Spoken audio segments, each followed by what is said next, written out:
Welcome back to the Burrow's Badass Podcast. I'm your host, Scott Craig, along with my co-host, Josh Nowlin. Welcome back. And so we got a fun show for you today. You know, Josh and I were thinking if you guys are going to take time out of your week to listen to us talk, you probably should know who we are. So today is Knowin' Nowlin. You like that, Josh? Oh, wow. It has a ring to it, Scott. And doesn't it?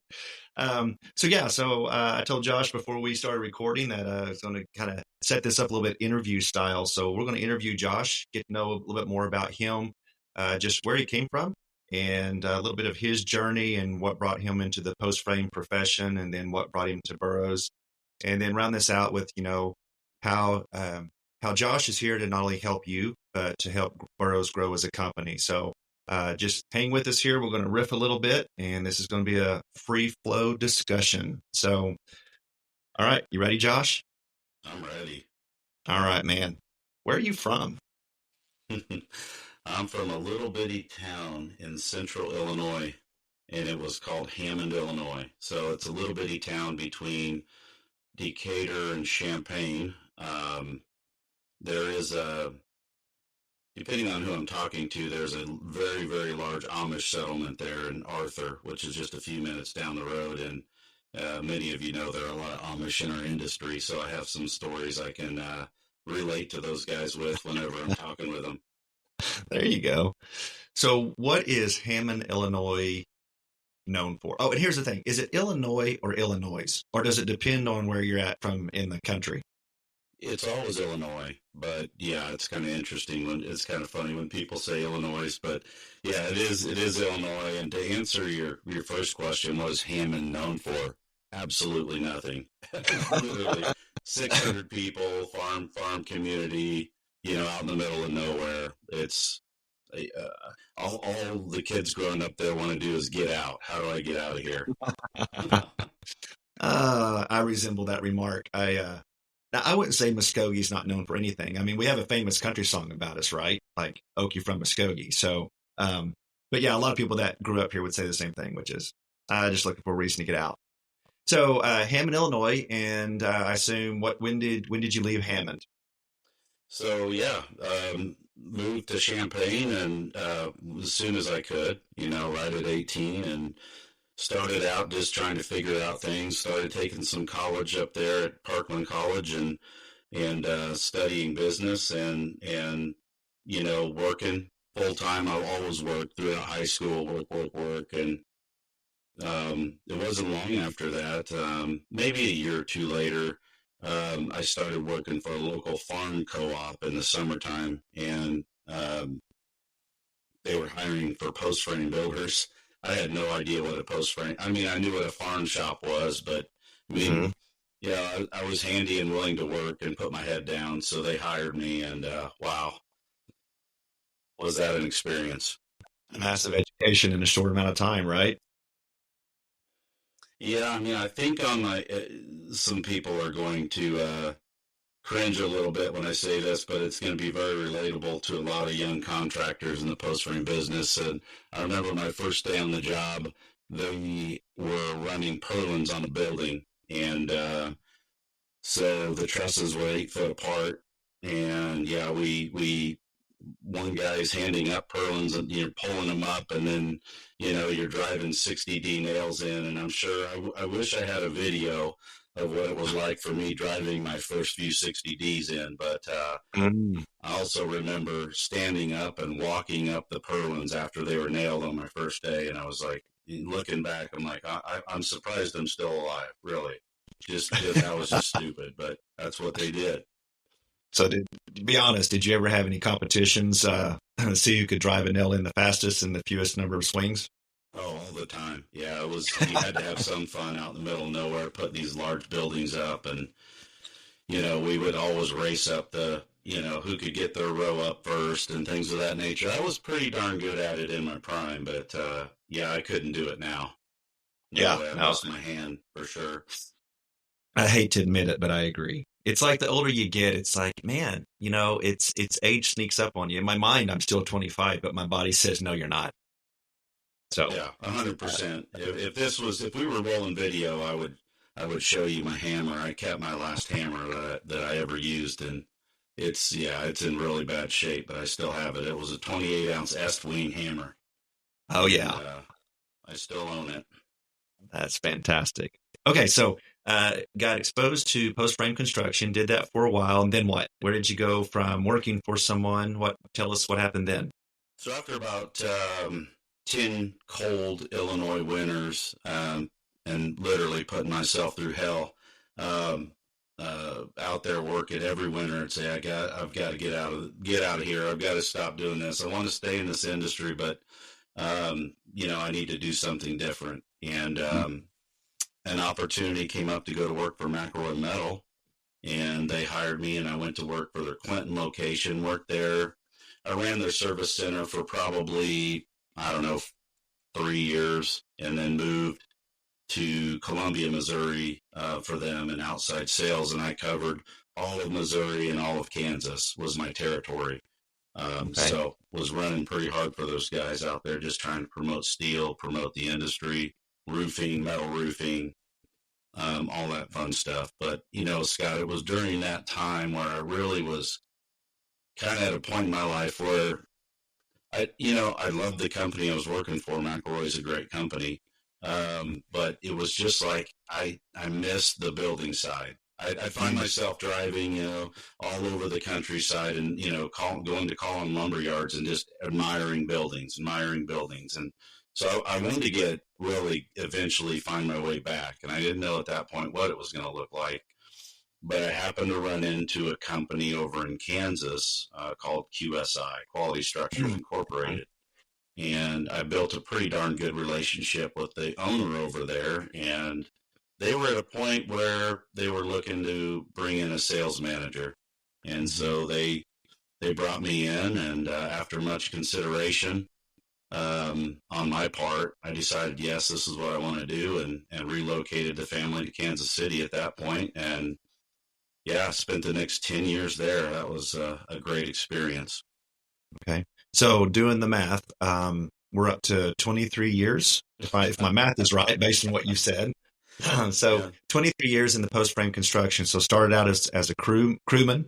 So you know what it's like to build the post frame structures, and then moved into more of the inside, I would say inside sales side of things, selling what you started out building, and then more into a management role. And to our listeners, forgive me, I've got what everyone else has got. So voice is a little raspy this morning. That's part of doing a live podcast, right? You're right here with us. So 23 years, and then moved into QSI. And then what's next?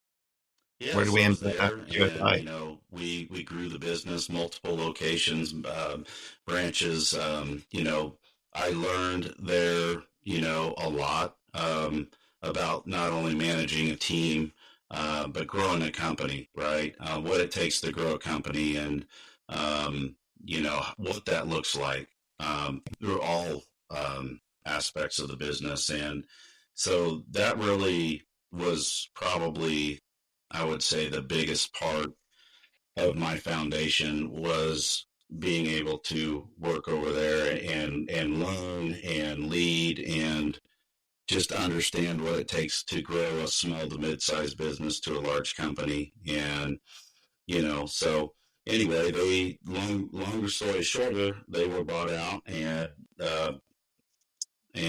around that time, I decided it was time for me to get a fresh start as well. And so I was putting my feelers out there, and Burroughs brought me in. And they at the time, Burroughs, they weren't sure. They knew they wanted me to come to work for them. They weren't sure in what capacity. At that time, I had decided, hey, San Antonio, Texas has a lot to offer. My family's there, nice winters. The weather's good. I want to move. I want a big move. So we relocated our family to San Antonio, and partnered up with Burroughs, and we started a little construction division called Suburban Buildings. And that was going pretty good for the first couple of years. And then Burroughs was acquired. And at that time, they were acquired by Morton Buildings, and they're a large construction company. Everybody knows. But, I don't know who this Morton you Business don't know is. who they are. No, never heard of them. You live under a rock then. uh, and they're a big construction company, and they bought Burrows for Burrows. They didn't want to have another construction division.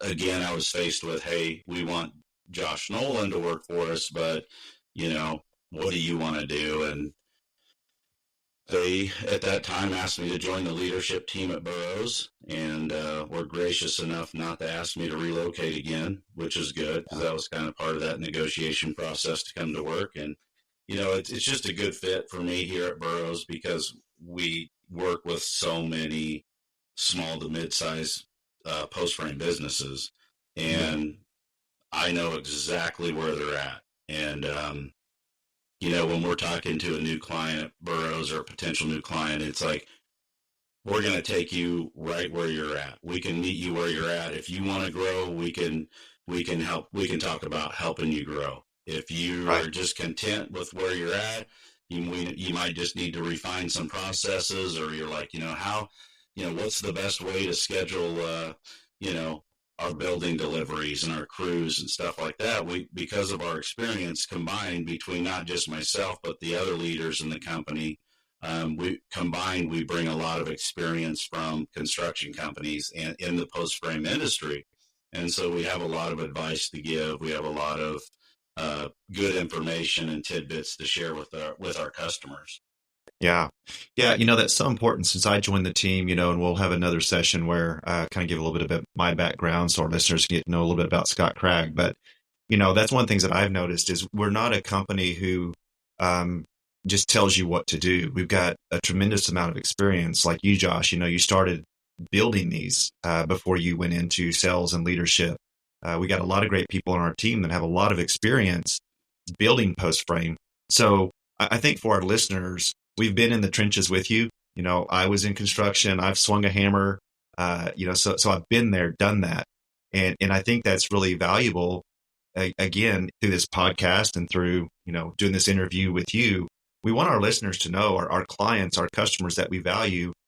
We've been where you're at. We have real life experience, and we can sympathize with you.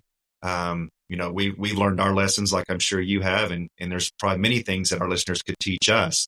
But that's the goal here, right? The goal here is to bring our experience, our successes, our failures back to our customers, because obviously, and I said it last time, when our customers succeed, when our clients, our professional friends succeed, we do as well. And so being able to bring that wealth of knowledge to bear on success, it's a great thing. I want to circle back to something you mentioned, family. Tell me a little bit about your family, Josh.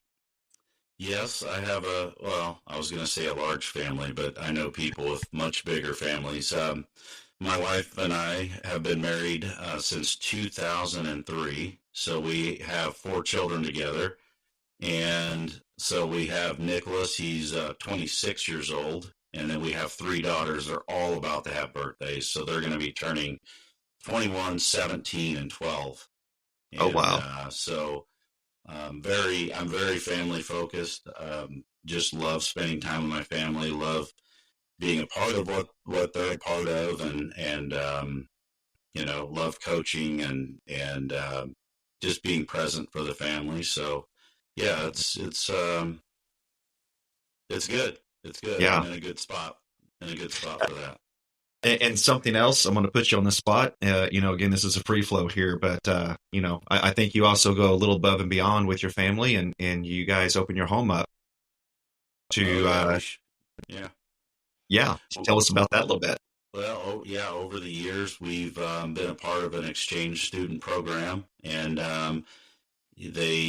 when an exchange student comes in and they come to stay with you, they stay for an entire school year. So it's not just a summer, it's not just a semester, it's an entire school year. So, you really get to know the kids, and you get to learn about them and their life and their country and their schools and their experiences.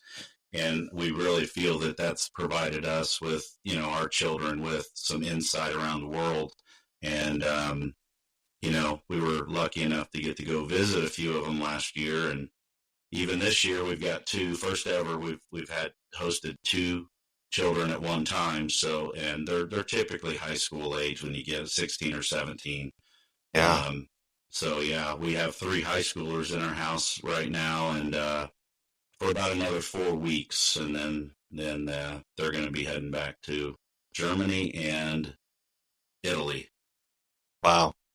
Well, I think that's just awesome. And, one of the reasons why I ask about your family again, it's who you are. It's part of what makes Josh Nowlin, Josh Nowlin. But just again, for our listeners, I get the opportunity. I've been with Burrows for 6 months now, and, Josh is my direct supervisor. But I can say that we work together. It's as a employee owned company, as a family owned company, you have to have structure. I think it's pretty fantastic in this dynamic that we have here. I wouldn't say that anyone works for anyone. We all get to work together.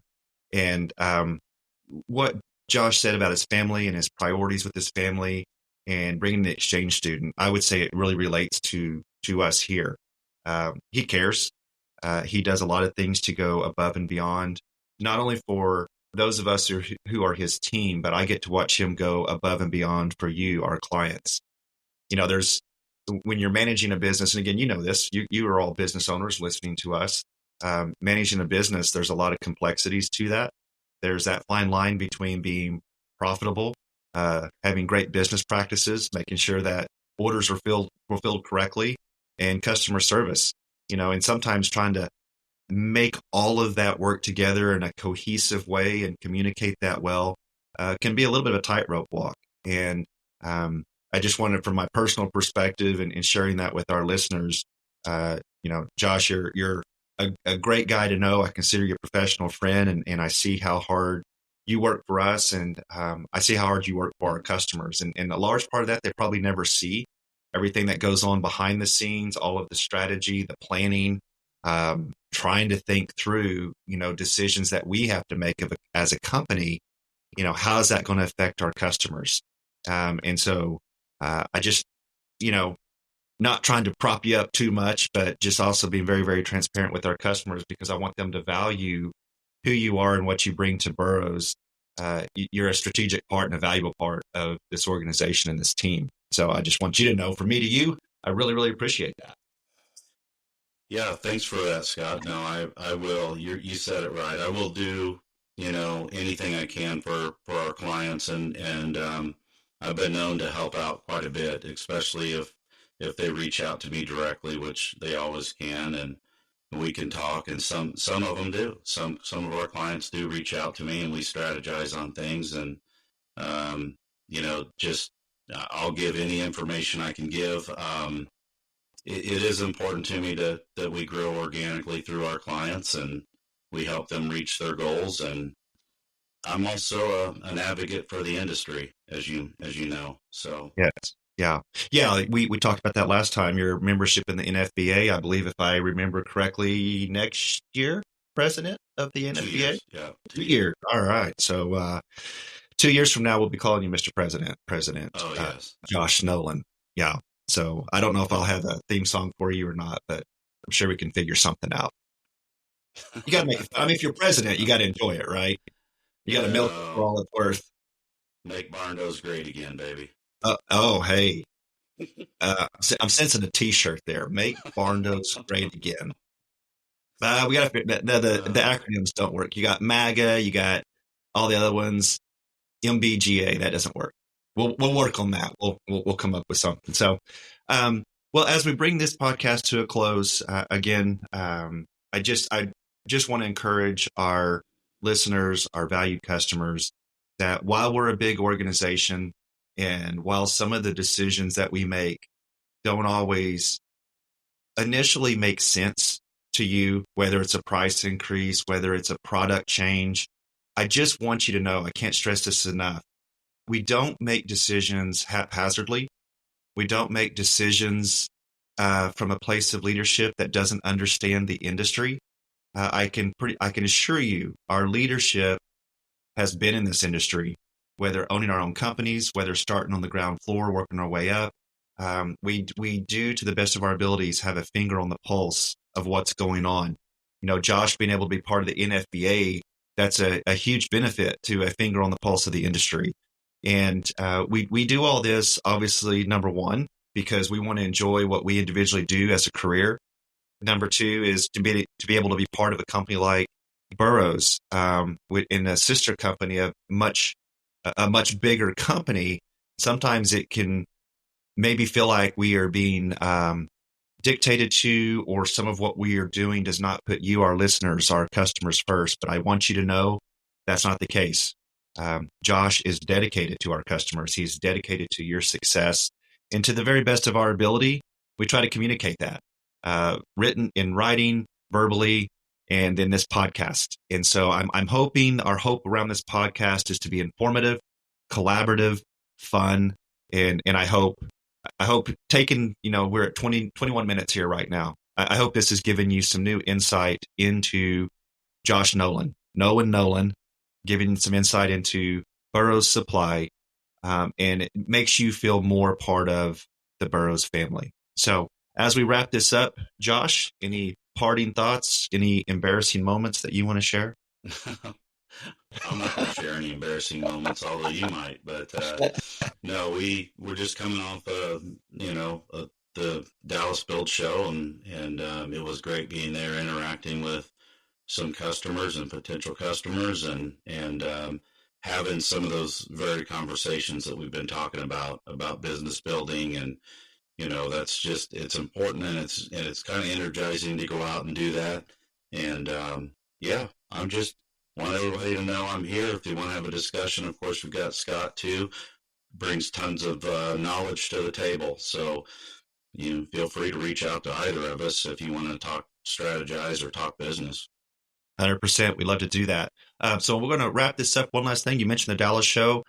We talked in our webinar. We talked last week in our last podcast, kind of about a finger on the pulse of the industry. Give us a quick, 15-second snapshot about what's the finger on the pulse from the attendees of that Dallas show regarding the post frame business, economically, need. What are we seeing? That show there is very focused on builders in general. So, we stumble across and have conversations with all kinds of contractors, but, the quick answer is everybody's very optimistic and nobody's worried about this year. And, there's already, been talks of softening with the tariff talks and price increases and things of that nature. And I think that, I can leave this saying that we've got indication from our steel supplier that we are going to be flat in pricing, so there's not going to be a price increase come May 1st. So that's Fantastic. Good news. That is good news. Fantastic. All right. Well, Josh Nowlin, thank you so much. Thank you from me, from Burrows, for all that you do for us and for our valued customers. And to our listeners, thanks for joining us. Thank you, Josh, and we'll see you on the next Burrows Badass podcast.